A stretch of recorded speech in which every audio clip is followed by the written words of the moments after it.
Dear students, this is Praveen Kumar Agarwal from Management Department welcomes you in my today's lecture of Managerial Economics. In today's lecture, we will discuss upon the topic how to achieve profit maximization. जैसा कि previous lecture में हमने profit maximisation के concept को discuss किया था, इसके हमने बेनिफिट्स और इसके ड्रॉबैक्स भी डिस्कस किए थे प्रीवियस लेक्चर में। आज के लेक्चर में हम डिस्कस करेंगे कि अगर कोई फर्म अपने प्रॉफिट को मैक्सिमाइज करना चाहती है तो उसके लिए उसे क्या क्या एफर्ट्स करने चाहिए। तो यहाँ मैं पहले उन दो स्टेप्स को डिस्कस करूँगा जिनको फॉलो करते हुए कोई भी फर्म या कोई भी ऑर्गेनाइजेशन अपने प्रॉफिट मैक्सिमाइजेशन के ड्रीम को अचीव कर सकती है। पहला है इसका इंक्रीजिंग सेल्स रेवेन्यू और दूसरा जो स्टेप है वो है कॉस्ट कटिंग। क्यों है ऐसा? क्योंकि प्रॉफिट को डिटरमाइन करने का फॉर्मूला क्या होता है हमारा, रेवेन्यू माइनस कॉस्ट। और अगर प्रॉफिट को मैक्सिमाइज करना है तो इसके लिए आपको रेवेन्यू को मैक्सिमाइज करना होगा और कॉस्ट को मिनिमाइज करना होगा। और रेवेन्यू को मैक्सिमाइज करने का तरीका है कि आप लगातार अपने सेल्स रेवेन्यू को इंक्रीज करते चले जाओ, और कॉस्ट को मिनिमाइज करने का तरीका है कि आप लगातार अपनी कॉस्ट को कट करते चले जाओ, तब जाकर आप अपने प्रॉफिट मैक्सिमाइजेशन के ऑब्जेक्टिव को अचीव कर सकते हो। अब हम डिस्कस करेंगे यहाँ पर कि सेल्स रेवेन्यू को इंक्रीज करने के लिए हमें किन किन पर्टिकुलर पॉइंट्स को फोकस करना जरूरी है। ये कौन कौन से स्टेप्स हैं या कौन कौन से वो पर्टिकुलर पॉइंट्स हैं जिनको कंसीडर करते हुए कोई भी ऑर्गेनाइजेशन अपने सेल्स रेवेन्यू को प्रॉपर्ली इंक्रीज कर सकती है। तो यहाँ मैं पहले पॉइंट की बात करता हूँ इसमें, that is increasing sales quality. सबसे पहला पॉइंट है इसके अंदर कि सेल्स क्वालिटी को इंक्रीज किया जाए। और सेल्स क्वालिटी को इंक्रीज करने का तरीका क्या होता है, you can apply better marketing strategies, quality improvement, a thorough market study to assess that from which segment more money is coming to the business and concentrate in making more sales from those products or services। यानी कि इसके लिए क्या करना पड़ेगा, आपको marketing strategies को better करना होगा, अपनी क्वालिटी में यानी कि प्रोडक्ट की क्वालिटी में लगातार इंप्रूवमेंट करने होंगे। आपको एक प्रॉपर्ली मार्केट स्टडी को फोकस करना होगा जिसके बेसिस पर आप ये पता कर पाओ कि ऐसे कौन कौन से सेगमेंट्स हैं जो मनी मेकिंग सेगमेंट्स हैं, जहां से आपको मैक्सिमम वेल्थ और मैक्सिमम प्रॉफिट जनरेट हो रहा है, जैसे कि उस एरिया में आप और भी प्रोडक्ट्स और सर्विसेज को सेल कर सको और वहां से आप अपनी सेल को और ज़्यादा इंक्रीज कर सको। पोटेंशियल एरिया सर्च करने हैं आपको जहां से आप सेल्स को ज़्यादा से ज़्यादा इंक्रीज कर सकते हो, जहां से आप रेवेन्यू को इंक्रीज करने में कामयाब हो सकते हो। ऐसे एरियाज को आपको आइडेंटिफाई करना है। इसके साथ साथ आप अपने कॉम्पिटिटर्स और सिमिलर बिजनेस की स्ट्रेटजीज या मार्केटिंग स्ट्रेटजी को भी प्रॉपर्ली स्टडी कर सकते हो, उसको एनालाइज कर सकते हो और उसके बेसिस पर आप अपनी मार्केटिंग स्ट्रेटजीज को भी प्रिपेयर कर सकते हो। और इस तरह से बेटर मार्केटिंग स्ट्रेटजी को फोकस करते हुए आप अपनी सेल्स क्वालिटी को इंक्रीज कर सकते हो, जो कहीं ना कहीं आपके सेल्स रेवेन्यू को इंक्रीज करने में आपके लिए हेल्पफुल रहेगी।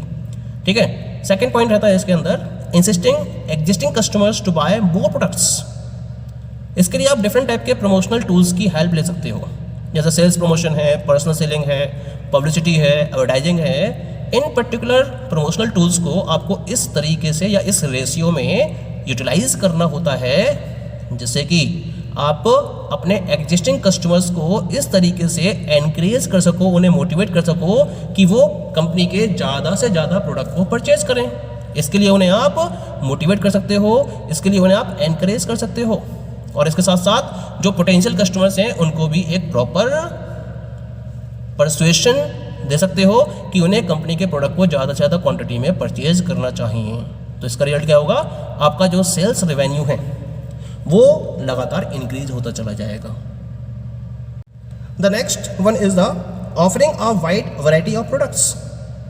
यानी कि अगर मार्केट में आप एक एस्टेब्लिश्ड ब्रांड हो और आपको ज़्यादा से ज़्यादा लोग पहचानते हैं और आप एक पर्टिकुलर पॉइंट ऑफ फैंटेसी पर या पॉइंट ऑफ फैंटेसी को अचीव कर चुके हो, तो उसके बाद आप क्या कर सकते हो, अपने कस्टमर्स को वैरायटी ऑफ प्रोडक्ट्स और सर्विसेज को भी अवेलेबल करा सकते हो। एक वाइड रेंज अपने कस्टमर्स को फोकस कर सकते हो इसके रेफरेंस में।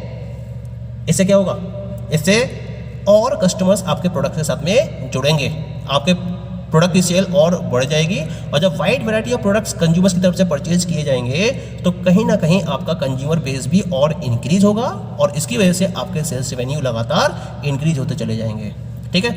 Next one is the revising pricing of products और सर्विसेज।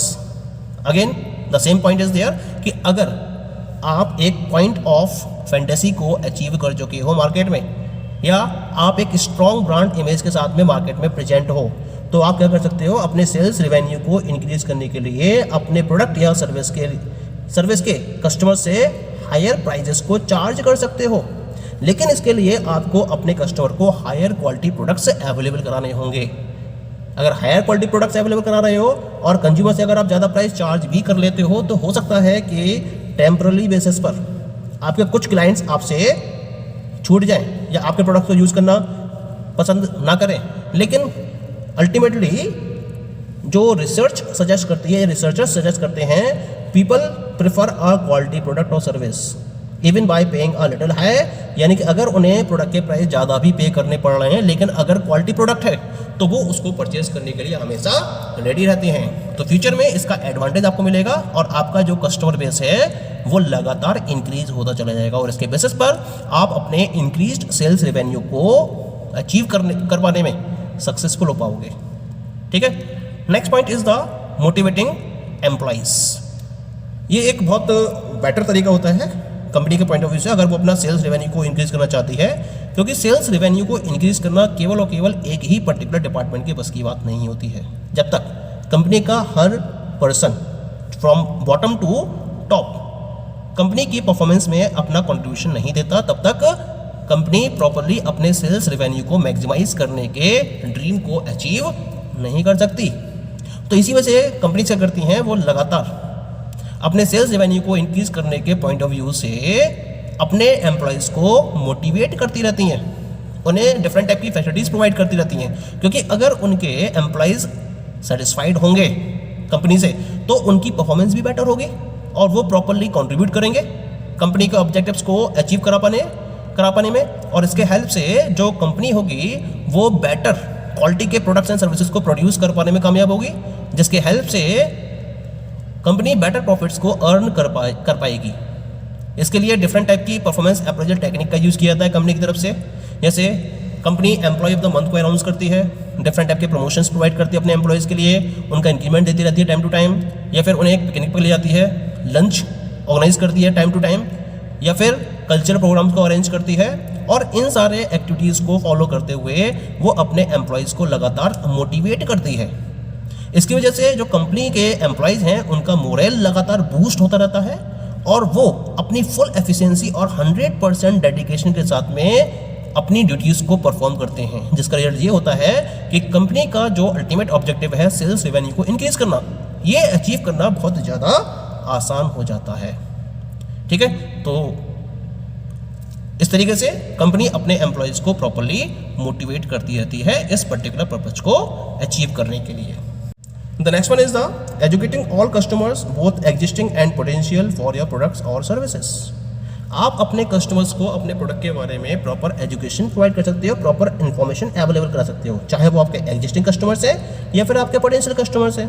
अगर पोटेंशियल कस्टमर्स हैं तो इनको आप डिटेल्ड इन्फॉर्मेशन अवेलेबल कराते हो, और अगर आपके एग्जिस्टिंग कस्टमर्स हैं तो इसके लिए आप इन्हें क्या करते हो, प्रोडक्ट के नए नए यूजेस बताते रहते हो, जिसके बेसिस पर प्रोडक्ट का यूसेज और इंक्रीज किया जा सकता है। इसके लिए आप डिफरेंट टाइप के प्रमोशनल टूल्स जैसे कि टेलीविज़न है, रेडियो है, या फिर न्यूज़पेपर्स एडवर्टाइजिंग है, डिजिटल मार्केटिंग है, ईमेल मार्केटिंग है, या सोशल मीडिया मार्केटिंग है, या लीफलेट्स को डिस्ट्रीब्यूट कर सकते हो, पोस्टर्स को डिस्ट्रीब्यूट कर सकते हो, बैनर्स पब्लिश करा सकते हो, इन सब का यूज़ कर सकते हो। और इसके बेसिस पर आप अपने एग्जिस्टिंग और पोटेंशियल दोनों ही टाइप के कस्टमर्स को अपने प्रोडक्ट के बारे में या सर्विस के बारे में प्रॉपर एजुकेशन प्रोवाइड कर सकते हो। इससे होगा क्या, कस्टमर्स की अवेयरनेस जब लगातार इंक्रीज होगी तो वो प्रोडक्ट के यूसेज को इंक्रीज करेंगे, और यूसेज बढ़ने से आपका सेल्स रेवेन्यू भी लगातार इंक्रीज होता चला जाएगा। ओके। नेक्स्ट वन इज, अब हम बात करेंगे कॉस्ट कटिंग की। अभी तक तो हम बात कर रहे थे about increasing the sales revenue.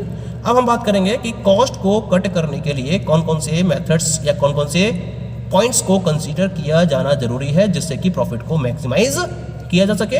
तो इसके लिए मैं पहला पॉइंट लेके चलता हूँ आपके सामने, analysis of the full expenditure of the money to different sectors. सबसे पहले तो आपको ये देखना होगा कि जो डिफरेंट सेक्टर्स में आप अपना अमाउंट इन्वेस्ट कर रहे हो, तो डिफरेंट इन्वेस्टर्स में यानी कि अलग अलग सेक्टर्स में आपने अपना कितना कितना अमाउंट लगा रखा है या कितना कितना खर्चा हो रहा है। तो उसके लिए आप डिफरेंट टाइप के कॉस्ट सेंटर्स को फॉलो करते हो और उन पर जो भी कॉस्ट इनकर्ड की जा रही है उसको आप डिटरमाइन करते हो।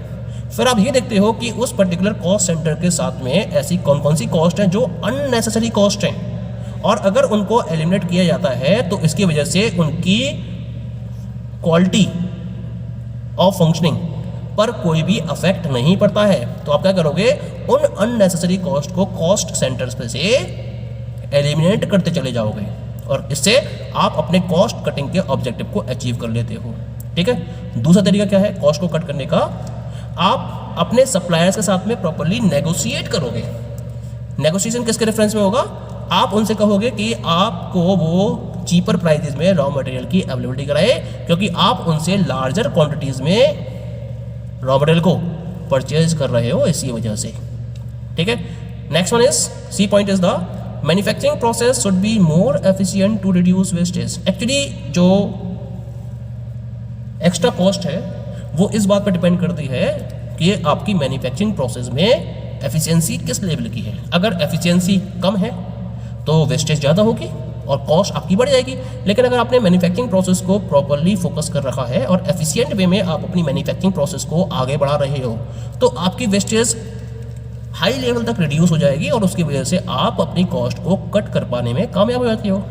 आपको लेटेस्ट टाइप की टेक्नोलॉजीज़ को यूज़ करना होगा इसके लिए, जिसकी वजह से आप टाइम को भी सेव कर सको और अपने प्रोडक्शन को प्रॉपर्ली एक्सपेंड कर सको, क्योंकि जितना ज़्यादा प्रोडक्शन आप करोगे उतना ही कॉस्ट पर यूनिट लगातार कम होती चली जाएगी और वेस्टेज भी लगातार आपकी रिड्यूस होती चली जाएगी। The next one is the looking for a new cost effective energy supplier because a large amount of money is spent on the energy sector। आपको ये देखना होगा कि जिस पर्टिकुलर सप्लायर से आप एनर्जी को सप्लाई कर रहे हो वो कॉस्ट इफेक्टिव वे में आपको सप्लाई अवेलेबल कराए एनर्जी की, क्योंकि जो सबसे बड़ा अमाउंट है मनी का वो एनर्जी सेक्टर में ही स्पेंड किया जाता है। और अगर आप इसमें कॉस्ट को कट करने में कामयाब हो पाते हो तो कहीं ना कहीं आप अपनी प्रोडक्शन कॉस्ट को एक मिनिमम लेवल तक ले जाने में सक्सेसफुल हो पाते हो। The next method of cost cutting is outsourcing. जब हम किसी स्मॉल बिजनेस की बात करते हैं तो एक स्मॉल बिजनेस हर तरह की टास्क को खुद के बेसिस पर कंप्लीट नहीं कर सकता। मान लीजिए कि उसको टैलेंटेड पीपल को हायर करना है अपने वर्क को एफिशिएंट वे में कंप्लीट करने के लिए on a full time basis, तो इसके लिए उसको हायर कॉस्ट पे करनी पड़ेगी, जिसको पे करने के लिए उसके पास रिसोर्सेज की सफिशिएंट अवेलेबिलिटी नहीं होती है। तो क्या करता है वो अपने वर्क को आउटसोर्स कर देता है। तो ऐसे उन सारे बिजनेसेस को जिनको परफॉर्म करने में वो कैपेबल नहीं होता है उनको ये आउटसोर्स कर देता है, जिसके बेसिस पर ये बहुत सारा टाइम भी सेव करता है और मनी भी सेव कर लेता है। क्या करता है इसमें स्मॉल बिजनेस, जो उसके फुल टाइम एम्प्लॉयज होते हैं उनको रेवेन्यू जनरेटिंग प्रोजेक्ट्स में एंगेज कर दिया जाता है और इसके अलावा जितनी भी सिंपल टास्क होती है बिजनेस की उनको आउटसोर्स कर दिया जाता है। और इस तरीके से जो ऑर्गेनाइजेशन है या जो बिजनेस है वो अपनी कॉस्ट को प्रॉपर्ली कट कर पाते हैं। And the last one is the sales and distribution.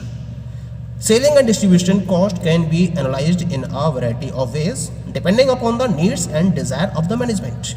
जो सबसे ज़्यादा खर्चा रहता है जिसमें एक इंपॉर्टेंट रोल होता है सेलिंग और डिस्ट्रीब्यूशन कॉस्ट का, तो ये डिपेंड करता है मैनेजमेंट पर कि वो उसकी नीड पर डिपेंड करता है कि वो किस तरीके से इन पर्टिकुलर कॉस्ट को एनालाइज करता है।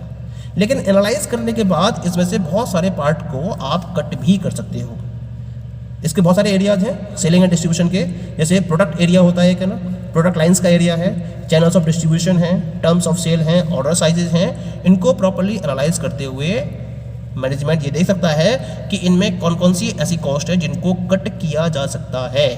इन अननेसेसरी कॉस्ट को आइडेंटिफाई करके इनको प्रॉपर्ली एलिमिनेट करते हुए मैनेजमेंट बिजनेस की कॉस्ट को कट करता है। Okay, so these all are the different ways to cut the cost. Thank you.